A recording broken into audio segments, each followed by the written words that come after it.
So what we saw in that review question before, and what we'll see here, is if you wanted to find the derivative of x plus 2 cubed, right now what we would have to do is expand this completely. So you'd have x plus 2 times x plus 2 times x plus 2. Expand it completely, and we get this expression. So you could use Pascal's triangle to expand it, or just to multiply it all out. Once you've expanded it completely, the derivative is not hard to do, because it's all of our basic derivative laws. But once we get that derivative, that 3x squared plus 12x plus 12, if we factor this,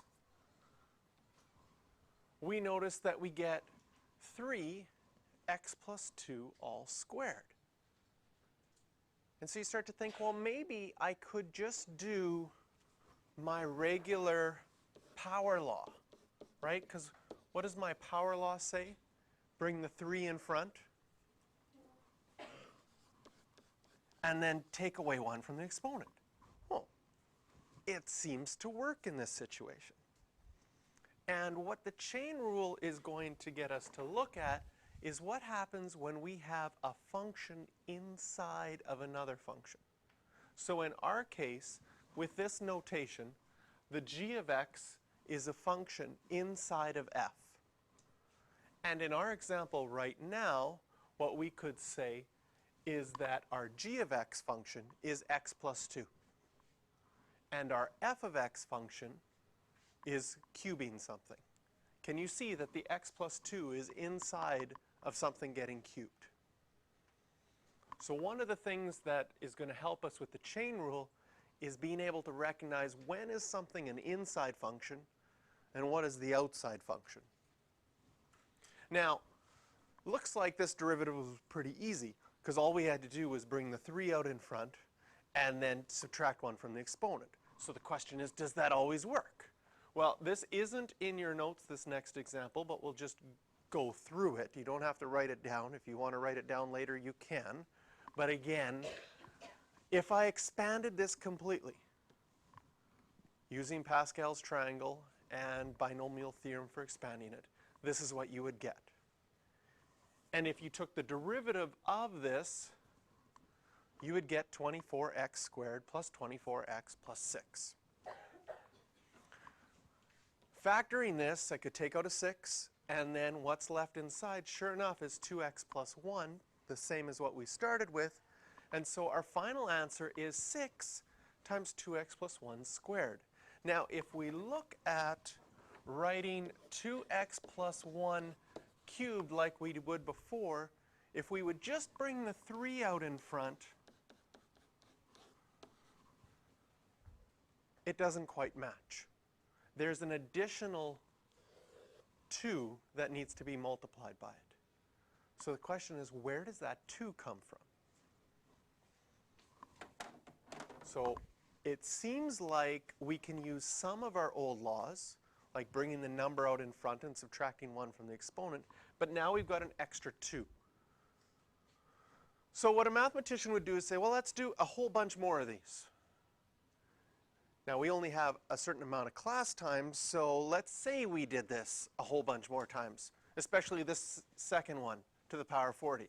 That would have been a really fun one to multiply out, and then really fun to factor in the end. But it works out to be the following.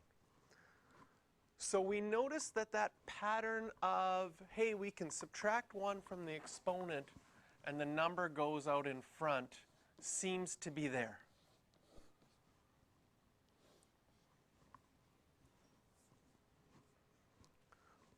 But why is there this extra thing? Yeah. So this part here is just the derivative of the inside. And so what the chain rule says is when you have one function inside of another function, you can do the derivative of the outside function first. So in this case, what we would call our outside function, and I sometimes sort of use my arms like this and sort of squeeze from the outside in. And as if I'm going from this way and this way, the first thing I hit is that fifth. And so that's my outside function. How do I do a power rule? I bring the 5 out in front, subtract 1 from the exponent. I keep the inside function exactly the same. And then after you've done the derivative of the outside function, you multiply by the derivative of the inside function afterwards. So how do we write this mathematically? Like this.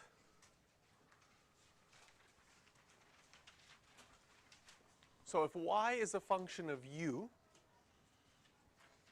in other words, y is equal to g of u, and u is a function of x, u is equal to f of x. In other words, we have one function inside of another function. Then the derivative is the derivative of the outside one multiplied by the derivative of the inside one. And of all of our formulas on your formula sheet, this will be the one that you will use the least. I will show you how it works with the formula, and then after that you will not want to use it because it gets cumbersome, especially because sometimes we're going to have chain rules inside of chain rules inside of chain rules, inside of product rules, inside of quotient rules, and things get a little messy. But first of all, how does this formula work? Well, you have to recognize what's my inside function, what's my outside function. So for this one, my inside function is 3x plus 6. The derivative of my inside function is 3. Sorry for the interruption. With the GSA meeting, please leave the office. Thank you. My outside function is the power of 5. And I have my inside to the power of 5. So I rewrite it as u to the power of 5. And so my derivative, dy with respect to u, would be 5u to the 4. So using this method, we start by rewriting our original function by substituting u in instead of substituting in 3x plus 6. The derivative of u to the 5 is going to be dy dx, and this is where the formula comes in. Dy dx is equal to dy du times du dx. And the neat thing with Leibniz notation is it's as if these du's sort of cancel away. So dy dx is equal to dy dx. And that's why it works. Now when we write out the formula, dy dx, here's dy du, 5u to the 4. Here is du dx, which is 3. And then you can substitute 3x plus 6 back in for u. If you simplify the 5 times 3, you get 15. And as mentioned before, this method sucks. It's cumbersome, it's long-winded, and it's not going to be as nice. You will be able to do this directly, and it won't be hard. I don't even know. Do we want to see one more with the method? Okay. Or just go, yeah? Okay. So with the method, we have to say, what is my inside function? My inside function is 5x cubed plus 2. The derivative of that would be 15x squared. My outside function, put the u in for the inside function, you get 4u to the 6. And dy du is 24u to the 5. So rewrite y in terms of u, then dy dx. Here is dy du times du dx. Maybe I'll write that above it again.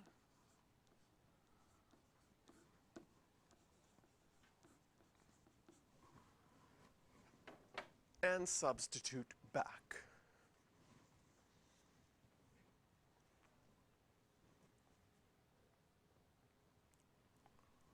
what we are going to do with chain rule is we're going to recognize that there's a function inside of another function. That here I have a 5x cubed plus 2 inside of something to the power 6.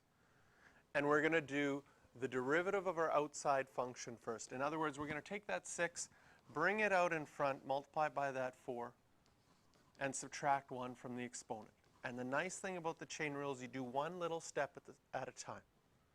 So did you see that all I did to start off with is move my 6 out in front and subtract 1 from the exponent?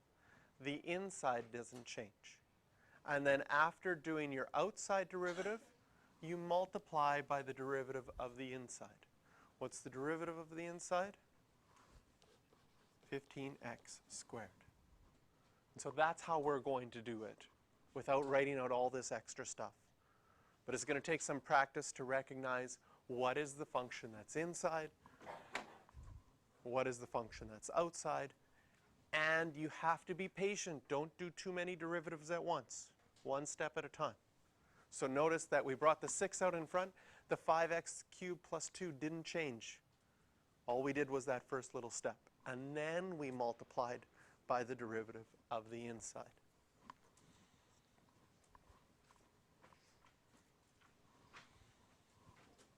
So find the gradient function, another word for the derivative, of this. Again, we'll rewrite things so that they're in a form that we know how to do the derivative of. So anytime you've got, well, in this case, I'm changing the x squared plus x to minus 4. That way it's in a power rule. We could have done this one as a quotient rule as well. So that would have worked. But if we change it to this exponent, can you see that there is a function, the x squared plus x, inside of the negative 4? And that if we go from our outside, the first function that we hit is that negative 4. So when we go to our derivative, we bring that negative 4 in front. You could write this as negative 12 at the beginning right away if you wanted. Subtract 1 from the exponent. Notice the inside doesn't change when you're doing the first. The first derivative of the outside is just worrying about bringing that negative 4 in front and subtracting 1 from the exponent. And then we multiply by the derivative of the inside. If we simplified this, we could write that minus 5 on the bottom, and this is what we would get.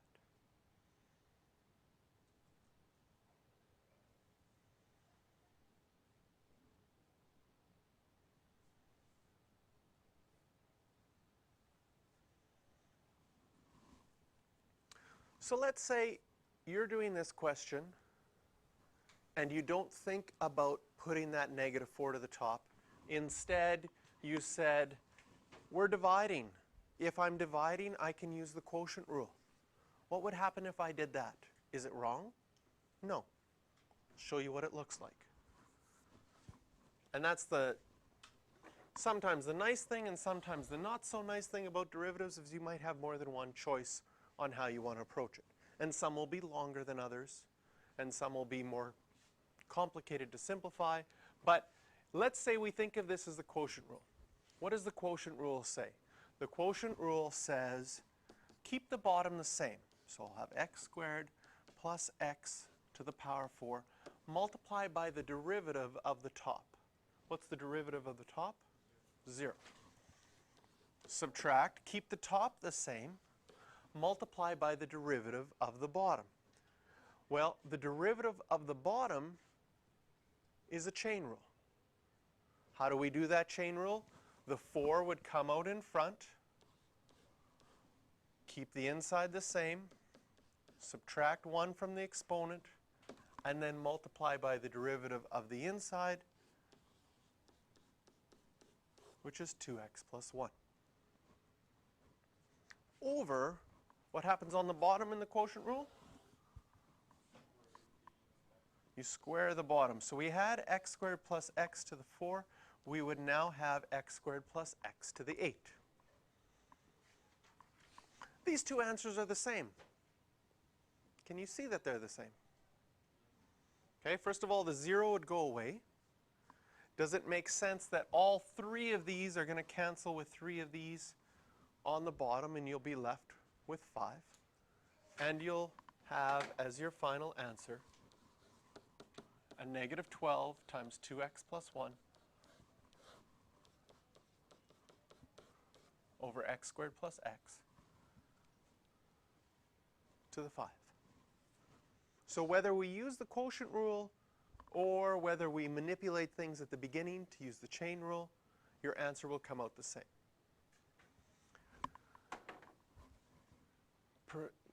Preference-wise, whenever you're using power rules, your work is smaller. There's less of it than when you're using quotient rule.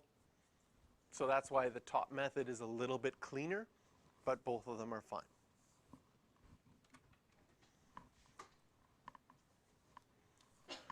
So again, with this question, what we're going to do to start with is we are going to change our fifth root there to a rational exponent. And now I'll let you finish this one.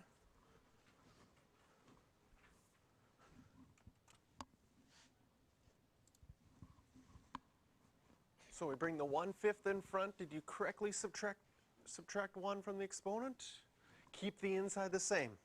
Then multiply by the derivative of the inside there, 6x plus 7. Of course, this would be fine. You could leave your answer like this. If you wanted to play around with it and write it in different ways, that negative 4/5 could bring it down to the bottom. You could write it as a fifth root.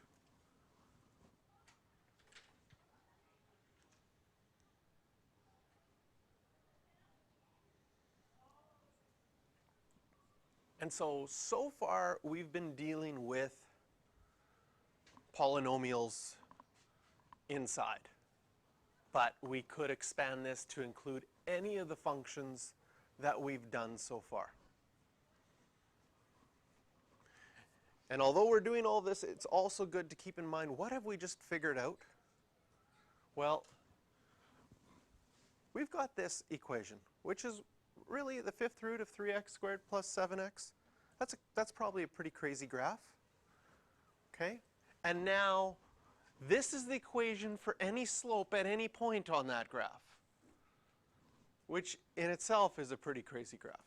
So we're not really, sometimes we can do such complicated questions, but it's really hard to visualize because we don't know what these graphs look like.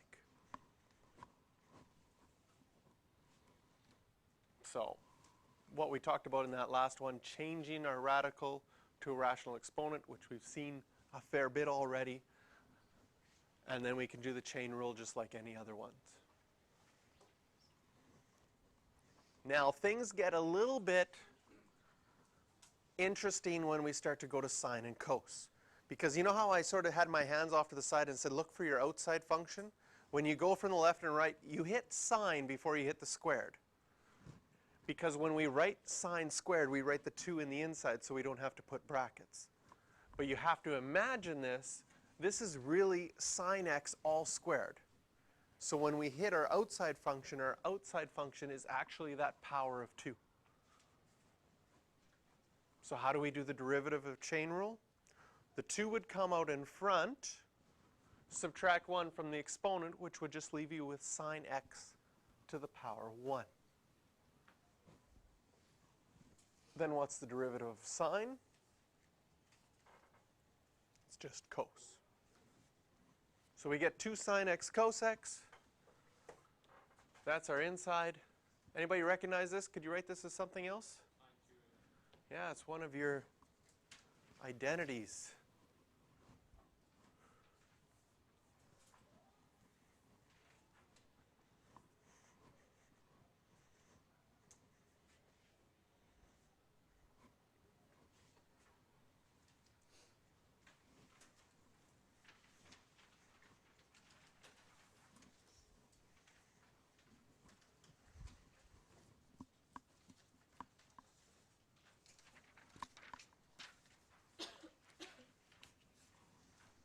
Okay, so the next three examples I'm going to get you to try. They're going to jog your memory for derivatives of natural log, sine, cos, and e to the x. So to start off with, we have cos 5x all squared. Our very outside function is the squared. So that 2 can come out in front, and you subtract 1, and you leave the inside function the same. Now we're going to do the derivative of the inside function. But the inside function is another chain rule. What's the derivative of cos of 5x? It's going to be negative sine, and we keep that inside function the same. Then we have to do the derivative of the last inside function, which is 5x, and the derivative of 5x is 5.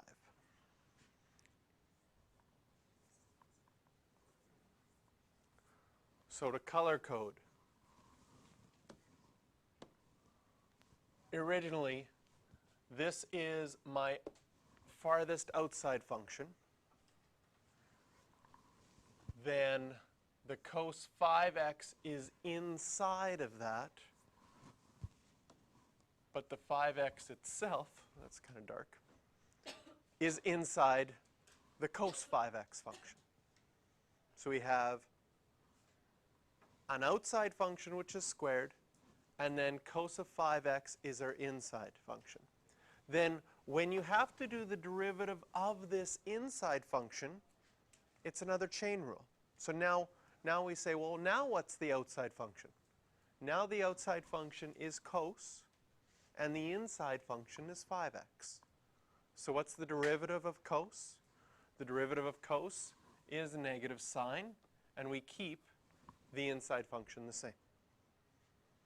And finally, we multiply the derivative of the last inside function, which is 5.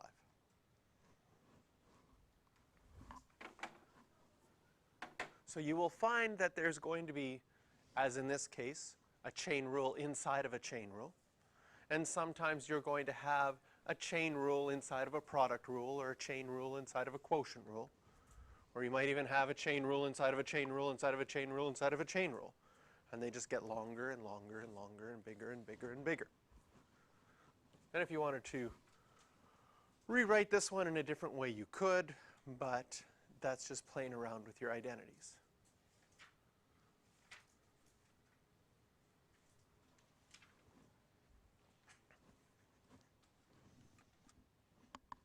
So looking at our original equation, coming from the outside, what's our outside function? Got to be careful, because where is that squared? You might think that this squared is, that's all part of that exponent. So that green box, can you see that that green box is in the exponent? And so our outside function is actually e to the something. And the 2x squared is inside the e to the something. Does that make sense? That the 2x squared, that green box is inside where this normally is. So the 2x squared is inside of an e to the x function. So if we were doing the derivative of this, we first do the derivative of the outside. And if the original outside function is an e to the x, what is the derivative of e to the x? E to the x. It doesn't change. So we start off by writing it as it not changing. And that's where e to the x gets confusing, because you've actually done work but nothing shows up.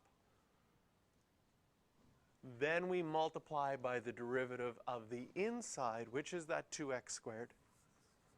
And the derivative of 2x squared is just 4x. Whew.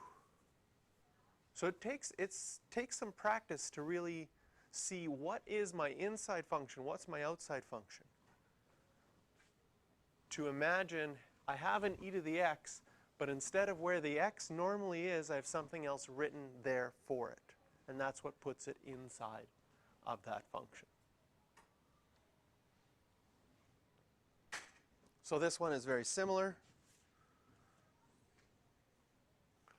Our outside function is an e to the x. Our inside function is sine x. So we start derivative of the outside, nothing changes. Derivative of the inside is cos x.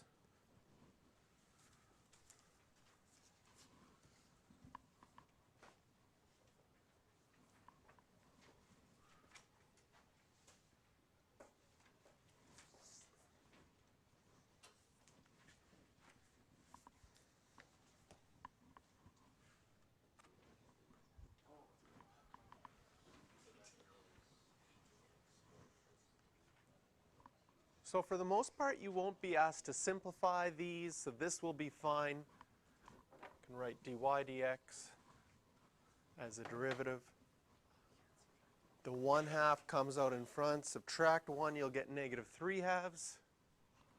The inside function stays the same. So the very first thing that we're doing is moving this in front and subtracting 1 here, because that was our outside function. And that's how you do the derivative of that outside function. Then we multiply by the derivative of the inside.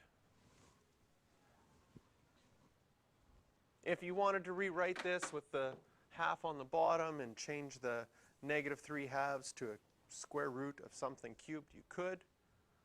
But you will be able to leave this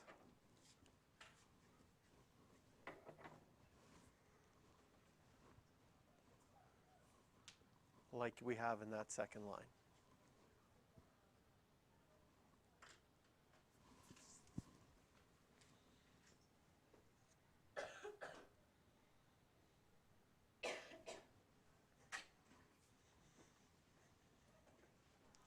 So here's another one to work backwards.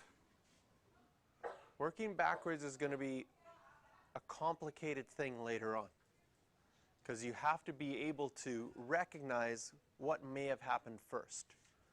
Now, since we just did the chain rule, and we have a work backwards one in the chain rule notes right after we did the chain rule, it's probably that this one's going to be a chain rule. Can you see it? Can you see the derivative of the inside function being multiplied at the end?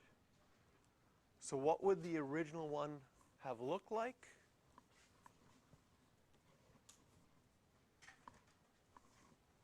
It would have looked like 3x squared plus 5x just to the 5. Because the 5 would come out in front, you'd subtract 1 from the exponent, then you would multiply by the derivative of the inside. Then if you wanted to, what's your favorite number? Put you on the spot. 3. You could have your favorite number at the end, because what's the derivative of 3? 0. So you don't have to have that there, but if you want the chance to add your favorite number into a question, you could, because it could be plus any constant at the end.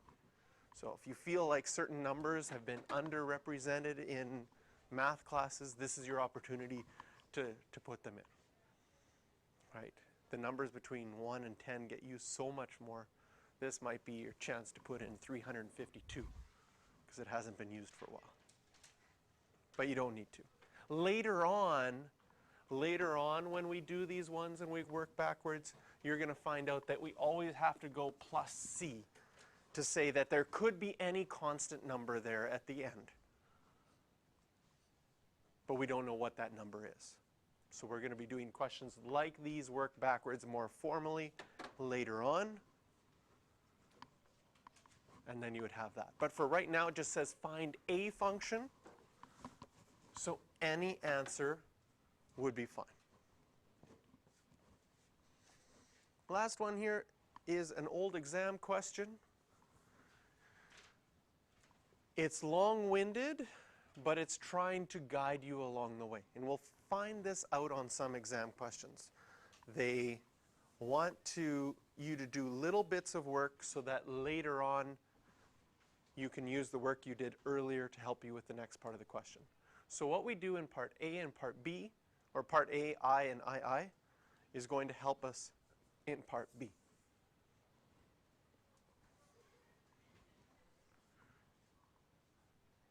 can you see that there is a chain rule in f of x? Right? The chain rule would say keep the outside function, which is the e to the x, the same. And then the inside function is the negative 3x where the exponent is. The derivative of that would be negative 3.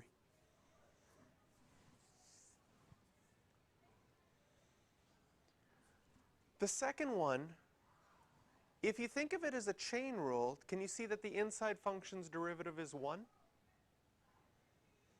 So you could think of it as a chain rule, or you could just do it normally, because whenever the derivative of the inside function is 1, you don't have to write times 1 at the end. You can if you want to, but you don't need to. So it just becomes cos x minus pi over 3. So now in B, it says let h of x equal e to the negative 3x times by sine of x minus pi over 3. Find the exact value of h prime of pi over 3. So what part A was trying to do is trying to help you say, if I want to find the derivative of h of x, can you see that it's now a product rule? And the product rule says keep the first one the same. Done. Multiply by the derivative of the second one. And because we did the derivative of the second one in part A, I, we can just write it down. We don't have to think about it at that point. Plus, keep the second one the same, and then multiply by the derivative of the first one. And since we've done that in A part I, we can just write it down.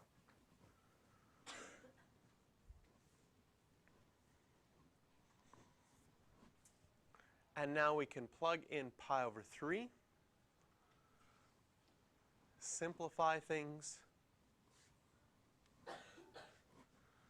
What is cos of 0 minus 3 sine of 0 going to be?